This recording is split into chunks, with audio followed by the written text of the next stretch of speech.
it's hurting you to hold on to it more than it's helping you.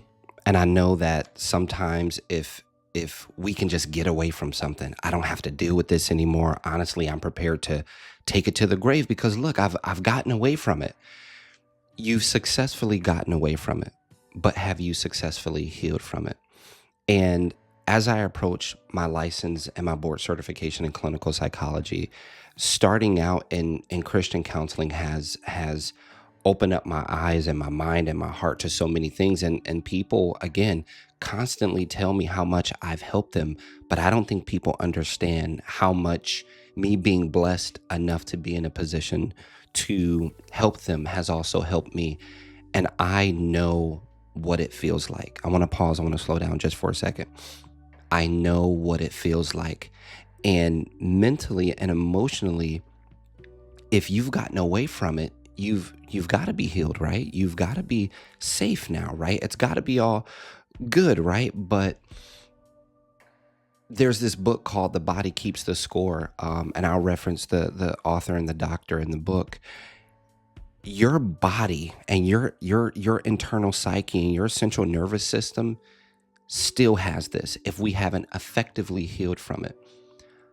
I've been homeless. The people that you thought were supposed to be there and love you and care for you, I understand what it's like to be kicked out as a teenager and finding where you're going to sleep or where you're going to eat, going through sexual molestation by family members.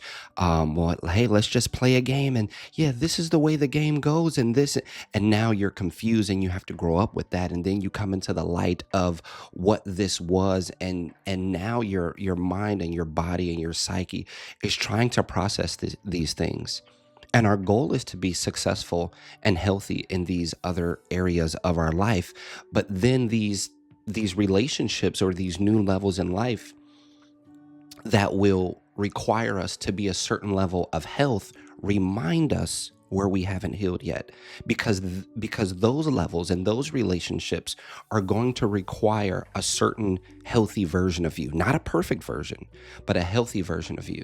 And if we have not taken what we've earned, the time to heal, the time to tell our story, the time to be weak and not have the answers and not have it all figured out and be strong. Well, I gotta figure it out, and I gotta move on for this, and I gotta be strong. Well, yeah, but in the healthy way.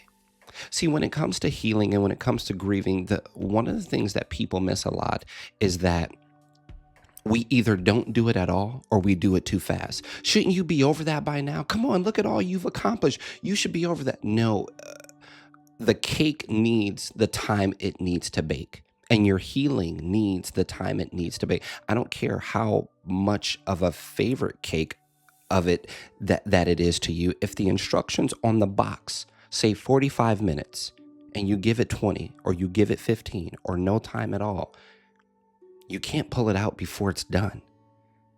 And a lot of us have not given our healing the time it needs to bake, the time it needs to grow, the time it needs to warm. A lot of us haven't allowed these things to really turn over.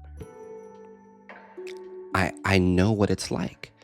Narcissistic relationships, verbally abusive relationships, physically abusive relationships, holding on to it is hurting you more than it's helping you. And just because you've been able to successfully bury it doesn't mean that you've been able to, well, we've got 1 minute left, doesn't mean that you've been able to successfully heal from it. There's a difference between getting away from it and healing away from it. And I want you to heal. So I don't know if you've been looking for someone to talk to. I'm passionate about the mind. I'm passionate about the heart. I'm passionate about people healing and living the healthiest lives they can possibly live. I hope something resonated in this video for you today. I can't wait to record the next one, and I hope you follow me for the rest of this journey.